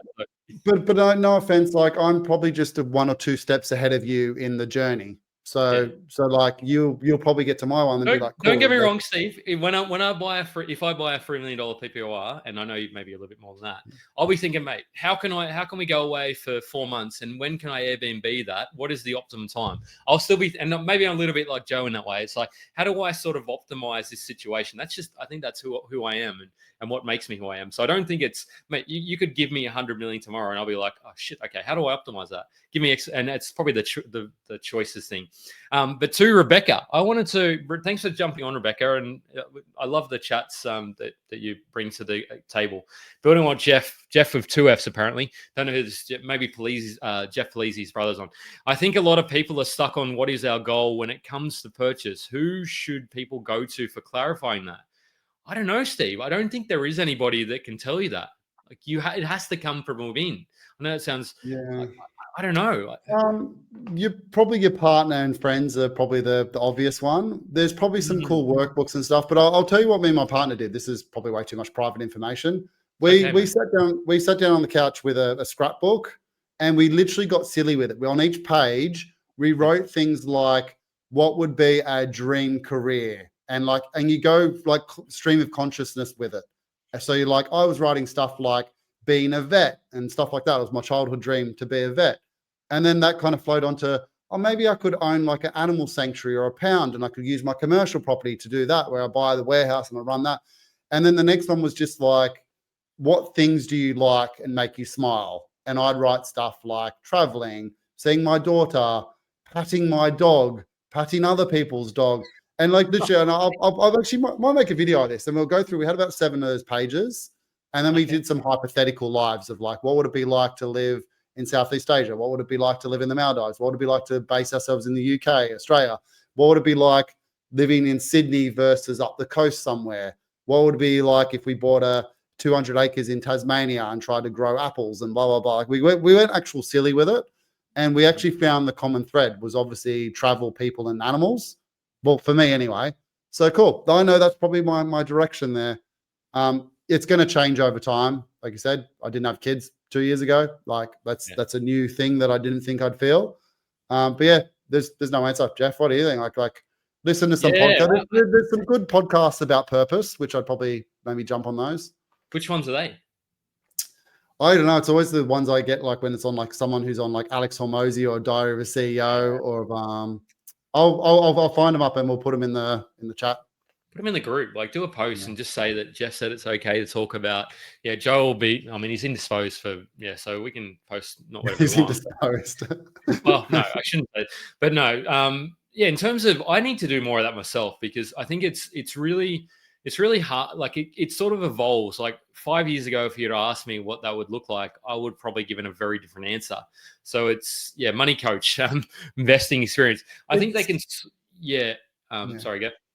It's hard because what you think you like, if you have too much of it, doesn't become a like. So last year we did 2 months of trouble in the UK, so we went over there, and I wanted to come home after about 6 weeks, which had never happened before.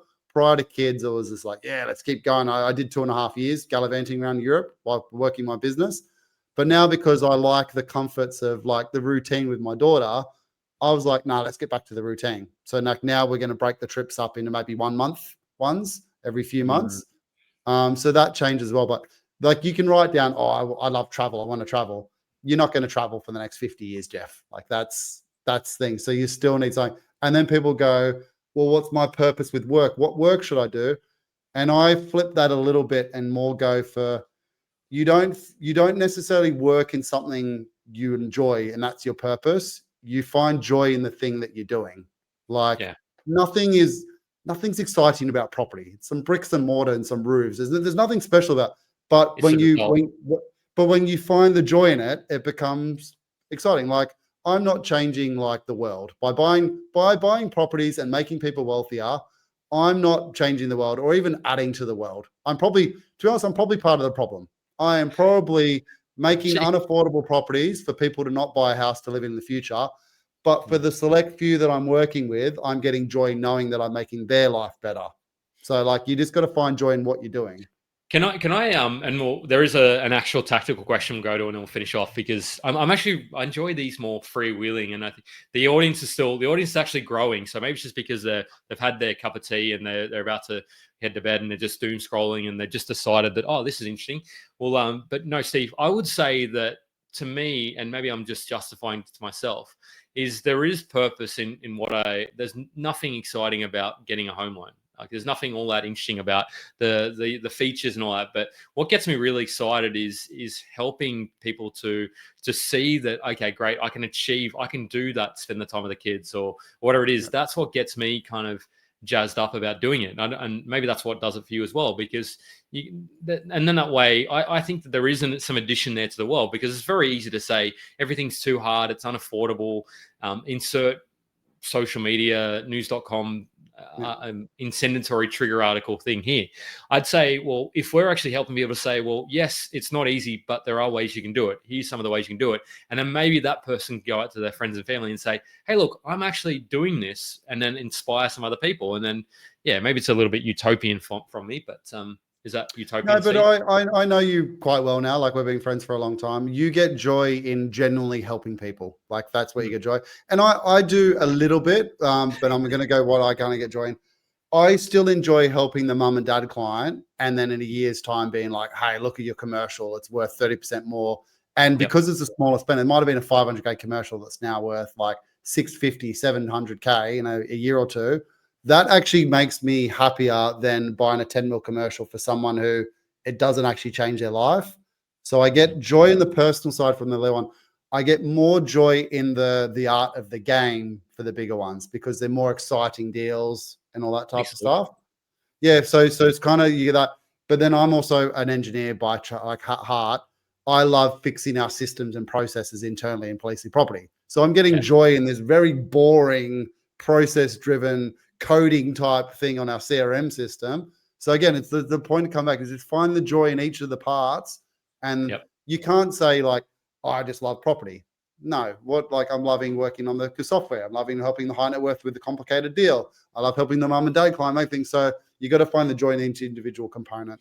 In whatever you're doing. We'll finish off on this one, and then does it make sense going from this very sort of life philosophical to a very tactical question? Does it make sense to borrow up to 100% to purchase bigger commercial asset via cash equity?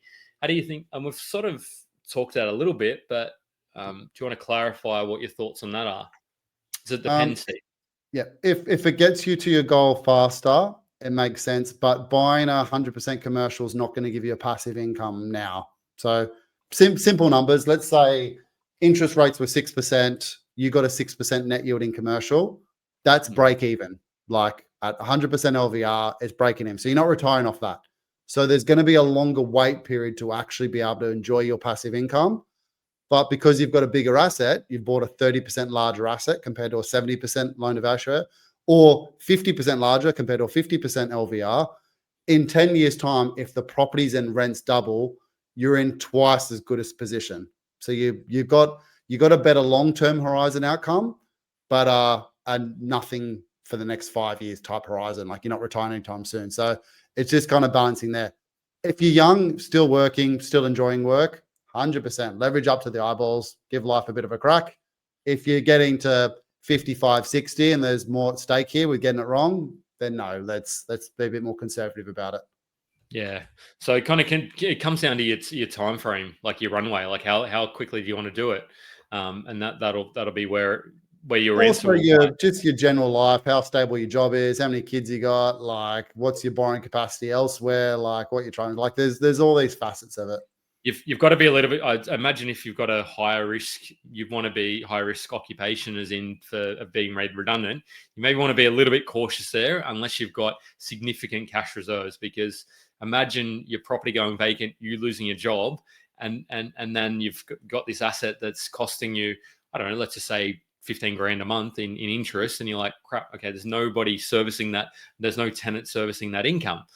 So yeah, just be a little bit cautious if you're in a higher risk of being made redundant, volatile industry. One of the points you mentioned kind of quite like casually, but I want to point out because it's actually really important, is working out your income horizon and how it actually might grow over time. That's actually really, like, it's not spoken about enough. It's actually really important because, like I said, if you're young and, like, I'll go back to my circumstance. You get graduate job in engineering, 70 to 90K at the moment. Like, that's kind of it. So you earn 70, 80 grand. You know that in 5 to 7 years, you're probably going to be on 150, 160. So almost double that you're going there. So you need to be mindful that your strategy is going to change over that time. You're not going to be doing the same one. Another one is, like, I work with a lot of doctor clients.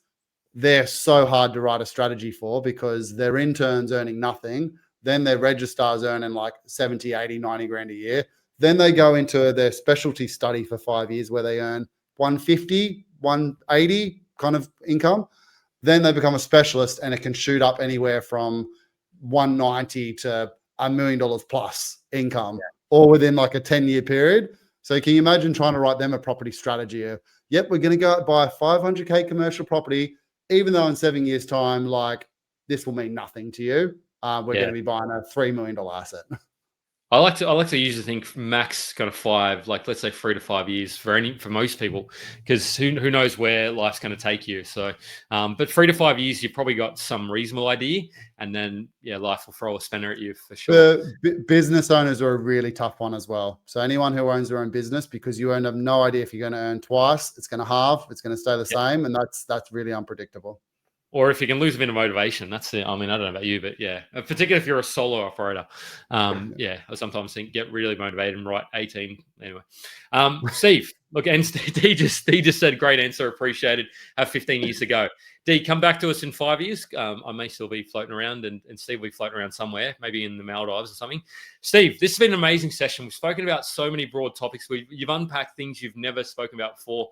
And talked about things and just given us more detail, more pepper to your journey, salt and pepper maybe as well that's coming, and what's next, and so much wisdom.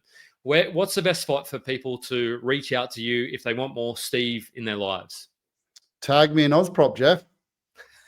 I was going to say that I've just loaded up the resources page because there's so much wisdom on that, so much availability for items on that resources page. That's kind of be where I would start if you want to learn about commercial property. Because as you mentioned, I do heaps of content as well. So I've got a good YouTube channel with heaps of educational stuff, Palise Property. So obviously Facebook, add me as a friend and stuff as well, or message me, or Palise Property. But yeah, I'm a bit of a social media horse, so feel free to just type in Steve Palise and I'll come up somewhere. Yeah, actually, I actively don't add people as friends on because I try and keep some sort of separation on Facebook. But you can follow me for sure if you want to. But I'm the opposite, so I've got a private Instagram that not many people have. So that's my little nest egg. Don't post. Yeah, people saying such a great conversation. Thanks guys. Love your work. I came for Palise. I've just, but no. Okay, who was that? I think maybe it's Jeremy. He might not be watching. But Steve, it's been fun. As Joe likes to take us out, let's go and buy ourselves 150K passive income property portfolio and ride motorbikes responsibly. Oh no! Don't say that. You just said it. Goodness, I got to do that. Yeah. There you go. Thanks, guys.